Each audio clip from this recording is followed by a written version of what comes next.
police chief flees his own office through a back door. This is Kenya News Update today. Coming up, you'll discover why a former deputy president is mobilizing 100,000 people to march on police headquarters and the explosive claim that a church service was an assassination attempt.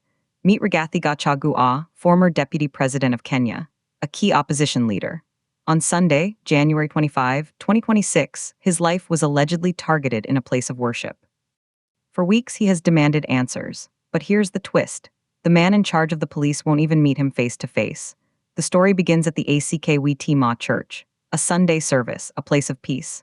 But according to Gachagua, a special squad of 12 police officers, known as Nairobi Sierra, was dispatched. Their mission? To eliminate him. The attack involved tear gas canisters deployed inside the church compound during the service. Gachagua describes it not as an act of brutality, but as a sanctioned assassination attempt.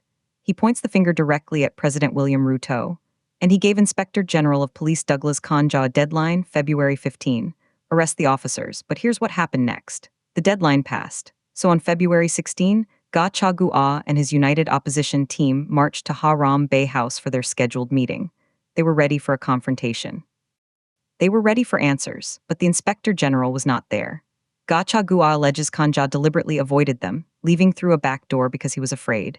Tumefika akatorokea mlango nyuma, and kukutana na sisi. We got there and he left through the back door, afraid of meeting with us.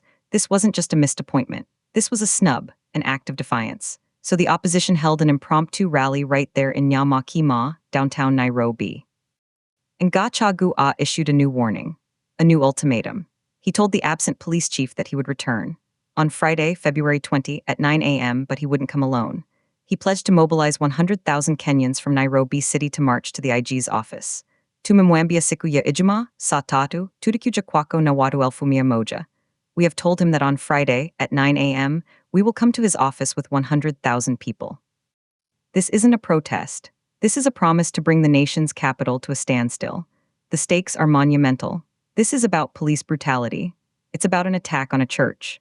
But Gachagua frames it as something far darker, a political assassination plot that was botched. He accuses IG Kanja of a deliberate strategy to shield perpetrators and normalize impunity. The refusal to act on the violent attack at ACK Witima Church, coupled with escalating violence nationwide, confirms this pattern. So where does this leave Kenya? We have a former deputy president claiming a sitting president tried to have him killed in church. We have a police inspector general who allegedly runs from a meeting. And we have a countdown to a potential 100,000-person march on police headquarters. Some see Gachagua as a fighter for accountability against a rogue police force. Others see a political figure escalating tensions for his own gain. But one question remains unanswered for every Kenyan: if the head of the police is afraid to meet opposition leaders in his office, who is really in charge of security? The march is scheduled. The people are being mobilized. The capital holds its breath. Do you think a 100,000-person march is the right response, or is this political brinkmanship? Drop your take in the comments. Subscribe to Kenya News Update today for more breaking news.